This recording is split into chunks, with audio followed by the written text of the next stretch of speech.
Hey guys, welcome back to Troutman Family Presents. I'm Joe. I'm Orion. I'm Drake. I'm not a Troutman. I'm Flint. We have a very, very special guest today with Mr. Flint Dille. Say hi, Flint. Hey, how's it going? Yeah, I sort of already did, but yeah, hi. So, Flint was the writer, producer, story editor for a G1 Transformers cartoon, as well as the movie. Did massive amounts of work on the Transformers movie. And me and Flint have done a couple projects together. One of them was a release with Hasbro for the Haslab Unicron. And we did a big party with Vince DiCola. Yep. Down in San Diego. At Comic-Con. Yeah, it was super fun. We had all the guys from Takara from Japan came out, Hasbro came out, and they did the reveal. They dropped it. Yeah, it fell on the floor, and like these guys are chasing the parts around. And it's like, yeah, that's not what you want to happen, but it kind of worked. I mean, it kind of, added to the party. Yeah, it was wild. Ron Freeman came up and told some stories. Ron wanted to be here today, but he wasn't able to make it out. So, anyways, I've seen this many times, but Flint, have you got to see Unicron in person yet? Unicron lived in my storage area in a box for a number of years, ever since I got him. I saw the prototype. I had opened the box and kind of looked at it, but I knew that if I tried to transform this thing, it's not going to end well. And so I just left it there. And then a friend of mine was acting like it was the Holy Grail, and my wife thought that it took up too much area in the storage area. So I gave my Unicron away, but to good cause. An extremely talented guy who's designing, vehicles and stuff like that for us now. So it's a good deal.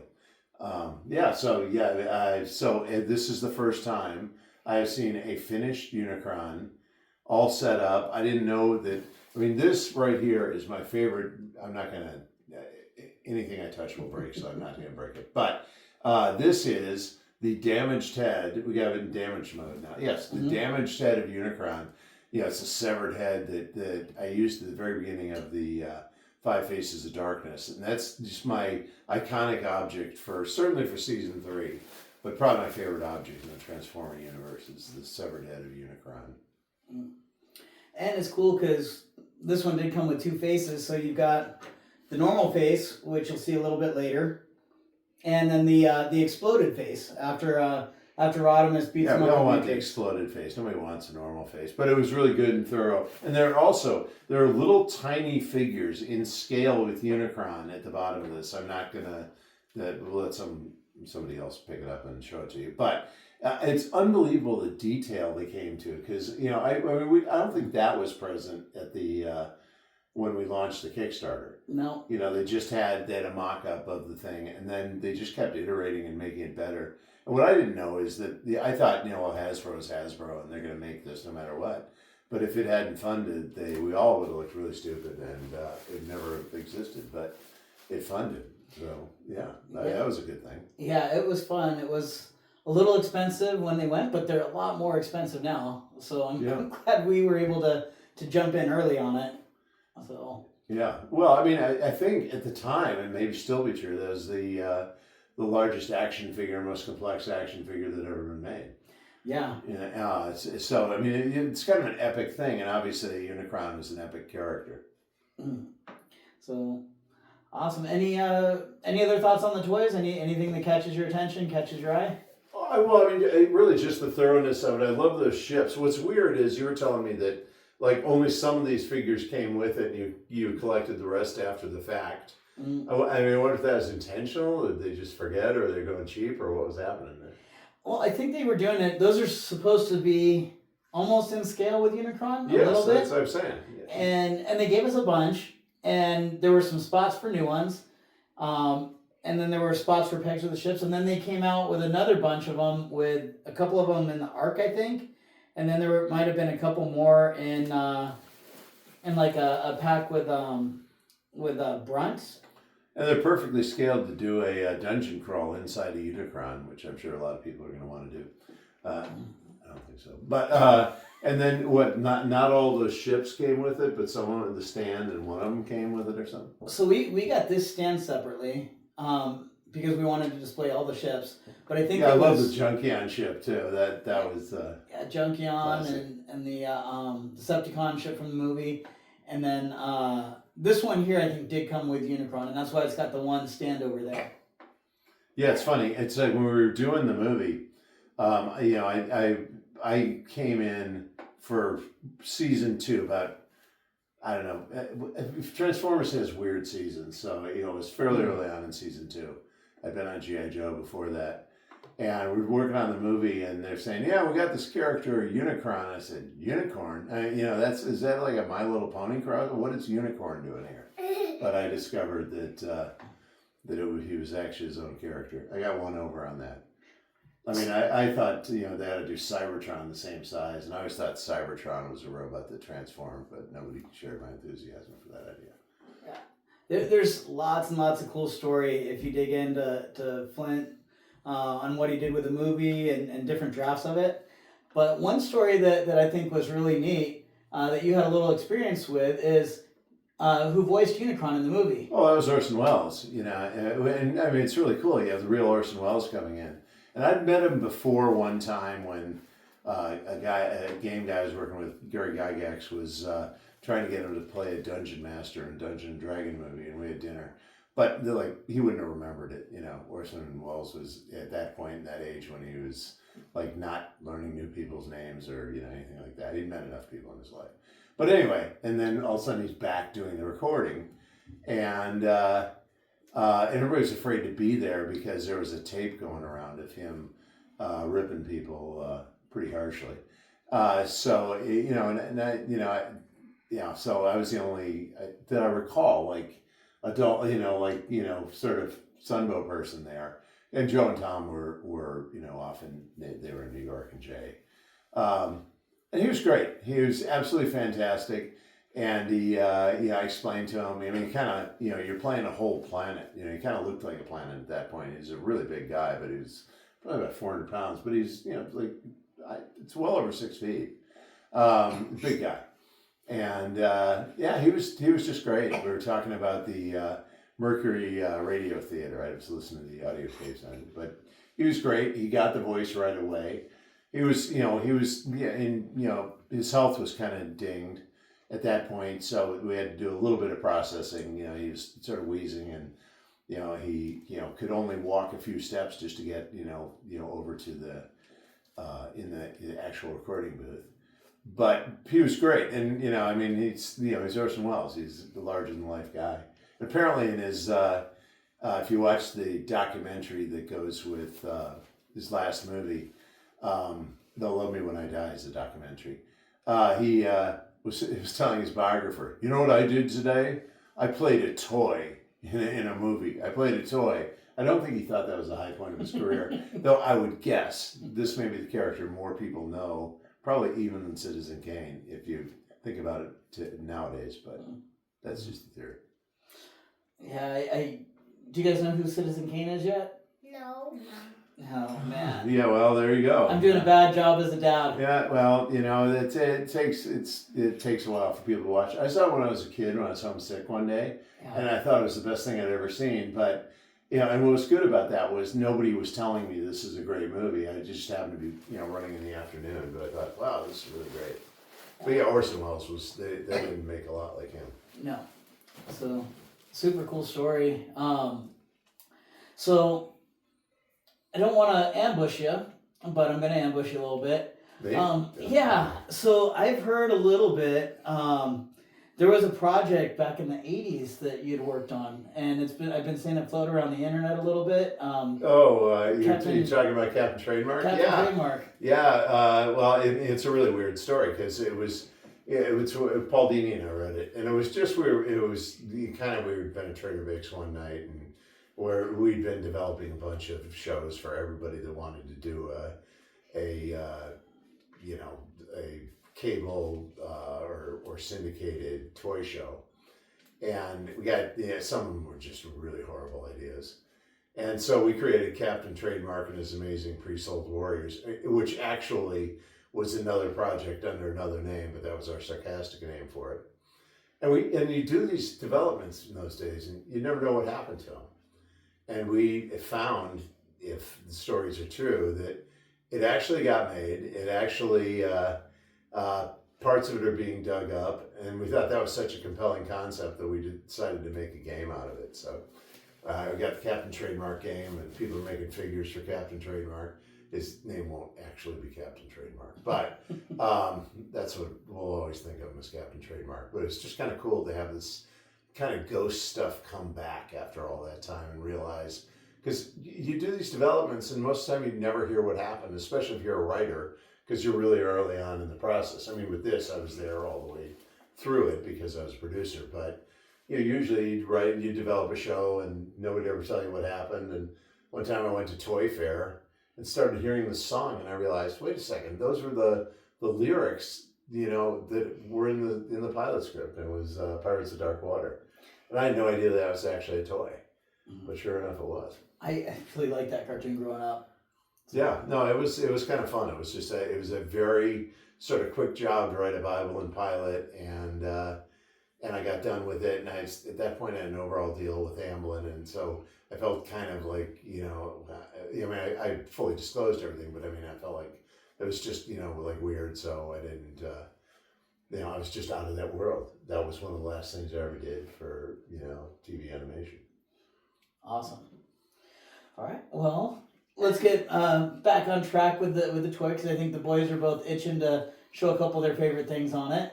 Yeah, well, see if you can tip it over and then put it back together again. Well, we could simulate Comic-Con. That's a joke. No, we don't really want to. All right, so Drake, do you want to go first? Or do you want Orion to go first? I want to go first. Okay. What's your favorite things on Unicron that you see? Wait, you know how Flint said Cybertron he thought it was a robot, and it turned into the planet turned into a robot. Mm-hmm. And you thought he was wrong. It says it in Transformers 1.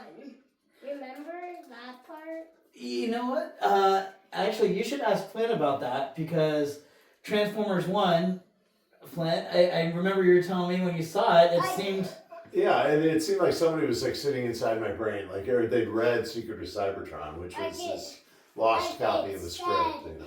It said in the movie,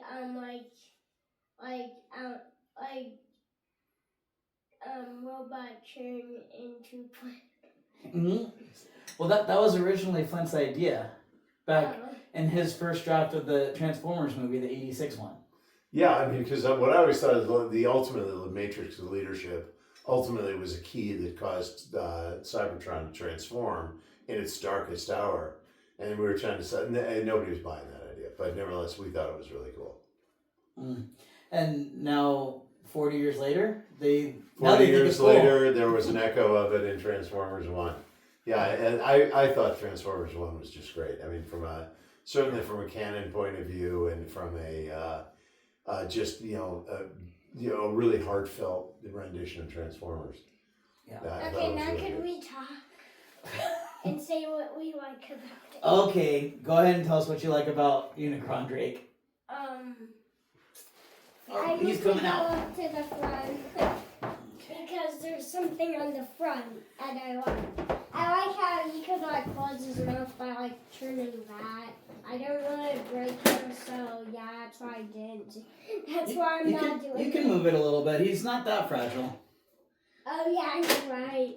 He's not at all.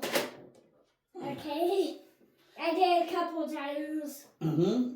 Cool. So one of the few times I've seen an actual kid play with one of these toys, that's kind of interesting. Usually it's collectors and they're like Joe's age. But. They snuck in here the other day and they did a G1 Desaurus review. Great. I wasn't here.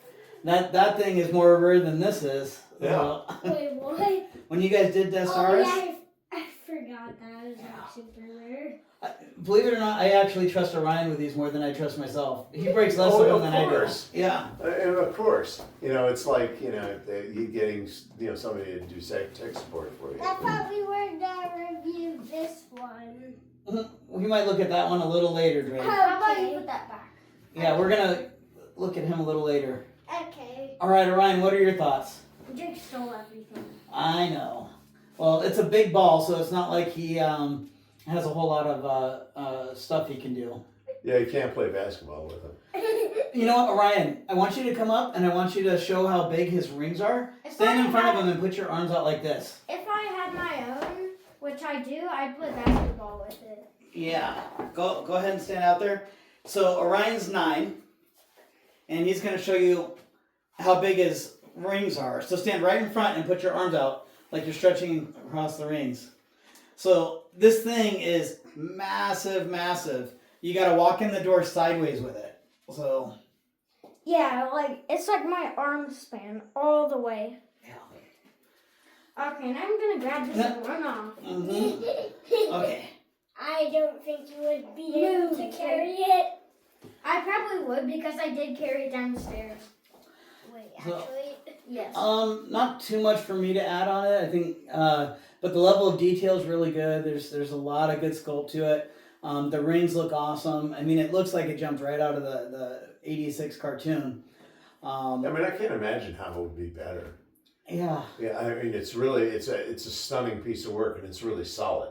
Yeah. I mean, we're worried about breaking it, but I mean, some of it's like, these figures are so small. Of course, something stupid's going to happen if I touch them. Also, too, Unicron severed head's eyes move sideways, back and forth too. Of course, I'll break something trying to do this, but anyway. Well, yeah. I think the planet mode is definitely where it shines. And when it's up in for me being a collector, you didn't get up into the room yet, but when this is there, I've got so many Transformers. This by far is the first one that catches your attention, just due to the size of it, due to the presence, and I mean, you couldn't ask for any more, especially in the planet mode. If for some reason my wife didn't want it in the middle of the living room, I can't figure out why not. But, no. Dad. She's no fun. Yeah, no, I have like 0 things visible that you can see. I have some stuff, but I mean, it's all hidden. Do you still have your Buck Rogers ship out? Yeah, the Buck Rogers ship. Yeah, that used to be in the Smithsonian. That's kind of a different thing. It's a different category. It's old, therefore it's tolerated. I saw some of your other stuff and I thought that should have been in a museum too. Yeah. That you got to keep under lock and key. So Yeah. cool. Yeah, it's Well, we are going to take a break and definitely not putting this on video because we want to keep the bad language down. But we're going to attempt to put this thing into robot mode. not me. I've never successfully transformed much. I have a broken Unicron Megatron, the Walter PPK one, and I get frustrated. Dad. Yes, Drake. Right, stop. You want to know why it's like the first thing you see? Because it's right in the middle of the And we're back. And after many long and stressful minutes. Oh, it was only 5 minutes. It was nothing. It was real fast. For me, it felt like 2 hours. Yeah. To me, it felt Yeah, like it's a number, but I mean, you take a look at it. It's kind of cool because Joe was describing it as it's like an egg that you have to take the piece off the egg, and all the egg pieces are basically Unicron's backpack, which we will not move it to show you that, but just take our word for it. And then obviously the rings turn into his wings. Rings to wings. wing. Yeah. Yeah, that's an amazing object. Yeah, thank God they gave the stand behind it because without the stand, Orion, stop please. Without the stand, you wouldn't be able to transform it. You'd be pushing the little spikes into the floor or into your table, and so the stand is that's the savior on the stand. You wouldn't want to put that on its feet. I mean, I can only imagine what the balance issues would be. He will stand up without the stand, but to transform it, you need the stand because the bot itself weighs over 20 pounds. Well, didn't it come with like a hook that you could put it, hanging from the ceiling or anything? No, it's just this stand right here. Right. It's great. Yeah. So, awesome. So. Yeah. By the way, I went into Joe's room where he has all of his Transformers. I didn't even know there were that many Transformers. I mean, there's like one thing he has from 1989 in Japan that's like the only missing object. Yeah. It's kind of good that you have something that you don't have, you know what I mean? And then you knocked down One the But, giant. day. but I mean, there were hundreds. Yeah, I turned one of them backwards. See if you can find it. Oh man. Yeah, I know. I It's. definitely didn't turn it back. Did you turn it around? You didn't turn it around? No. Okay, yeah, see if you can find it. Although, yeah. So, It's totally not the G1 Ravage. anyways, so yeah, back to Unicron. It was one of the cassette guys. Oh boy. So I'm gonna have to. Now I'm No, gonna get OCD you on will it. find it very quickly. I was not going to move anything that was I going to cause definitely a didn't chain turn it the reaction right of way. unfortunate events. Yeah, no. So funny story. For 20 years as a concert promoter, I booked a lot of heavy metal bands, everything from Johnny Winters to Vanilla Ice to Cannibal Corpse, and I had a couple bands, and they always loved coming over to see the Transformer collection. And I had a band from Canada, and every time they Those came are over, just the like guys I would let right around all my incredibly fragile, vulnerable stuff. and they were out in the garage at that point. So, are we just gonna Well- ignore the fact that Unicron exists? Well, everybody can kind of see him. He's sort of the Yeah. center of the shot. Yeah. So, but anyways, I had a band from Canada, and they would come over, and they would always go out in the garage when I was asleep, and I'd come back, and they would. I wish they were turned around, but they had them in other positions with each Oh other. yeah, I can imagine. Yeah, partially transformed. Yeah. That So- Transformers in different. Yeah. So Tim Roth, Into Eternity. If you see this video, I'm talking about you and your buddies, man. So you know what's interesting too is what this reminds me of seeing it like this. It reminds me of the first time I ever saw the general flag. The giant aircraft. It's like you go out and make something like this. Because you're just saying how epic you think your line is. You know what I mean? Look at that thing. Yeah. And we were in touch with Ben Montano at the time. Yep. And I mean, what a passion project. Well, he's doing really cool stuff now. He's doing can we talk about any of the stuff he's doing? It's probably Yeah, I think it's been announced. okay. Yeah. Anyway, Ben Montano, who did this, is at a new company doing new stuff, and it's he's got my official promotion here. Yeah, he's with Loyal Subjects now, and God, it seems like they're getting a new announcement. They just announced Gem. They got My Buddy. They've got Where in the World is Carmen Sandiego. They've got Teenage Mutant Ninja Turtles, and the one I'm really excited about is Mask, because they're bringing Mask back from the '80s, and that was like a cross between G.I. Joe and Transformers. Yeah, that was kind of the nobody ever really talked about that. I mean, our whole job was to knock off GoBots, but Mask seems like a really cool idea. Yeah, we're excited. So, okay, Orion wants to talk about Unicron. Oh, your point? I've been waiting for so long. Okay. Just start talking, babe. Unicron. Is that all you have to say? That's a good thing we don't have any smart aleck 9-year-olds. Oh. Unicron. Oh, yeah. What he's been wanting to show is that's this kind of Funkador, but that was never actually released as a toy, was it? No, so this It's one of the was most doofus looking toys I've ever seen. Yeah, look at this thing.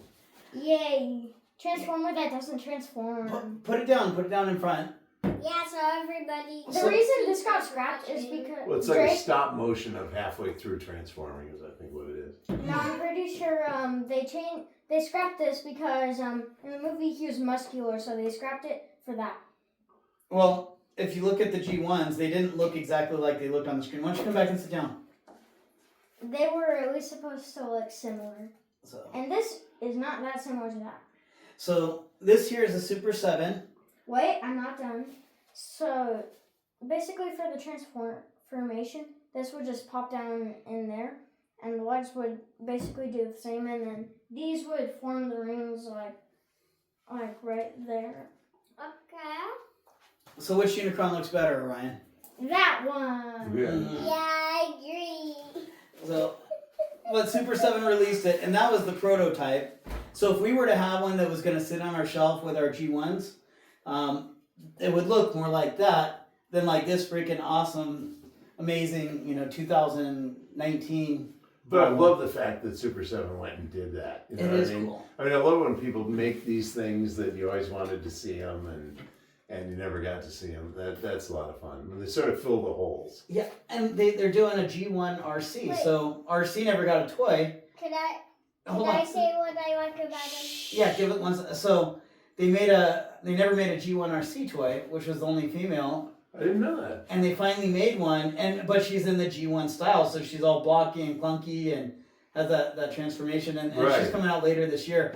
I'm excited because she's going to look good on my G1 shelf. Yeah, absolutely. And honestly, I would love to have, if they ever released one of those, the prototype, I would pick it up in a heartbeat.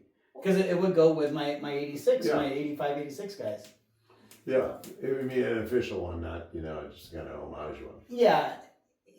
So, okay, Drake, what do you have to say? Wait, would the RC be a G1 verse? It's not a G1 verse, it's going to be G1 style. Like, it's called a missing link. So kind of like G1 verse. Yeah. Like we did with Ambush. Now remember, Drake, they can't see you. Oh yeah. Wait, they can't see you? You have to, you have to look at the camera, is what he's saying. Yeah. Oh. So, I really like how you can change the face. Mhm. And that's all I have to say. Yeah. So we did put on the not battle damage face when we switched him over to transformation. Yeah. So Yeah, because, he doesn't look real damaged here. no, he looks good. All right, now what are the ones you have which are, like you have the Dead Optimus Prime one, right? Mm-hmm. What are the ones you have that are people showing damage? How many of those are there? They just did some new ones from the Studio Series 86 line, and they did 4. They did Ironhide and Ratchet, Brawn, and Prowl. And it's when they're getting killed, when you killed them, Right. back in the very beginning of the movie. Well, when he gets executed on the floor by Megatron, right? Yeah, so I have a dead version of Optimus Prime. No, well, who's the one who gets executed on the floor? Oh, Ironhide. Yes. Yeah, Ironhide execution, like that scene, because Yeah. remember, it's off screen. Mm-hmm. But you can imagine it looks really gruesome. Of course, they're machines; you could fix them, but we didn't want to spend all that time thinking about that. The way they animate it, you're looking right in Megatron's gun barrel. I know. It is. It's. You could see why that stuff was considered so harsh at that point, because nobody had ever seen a cartoon with a guy getting executed in it. It's one thing in a live action movie; it's quite a different thing in a cartoon.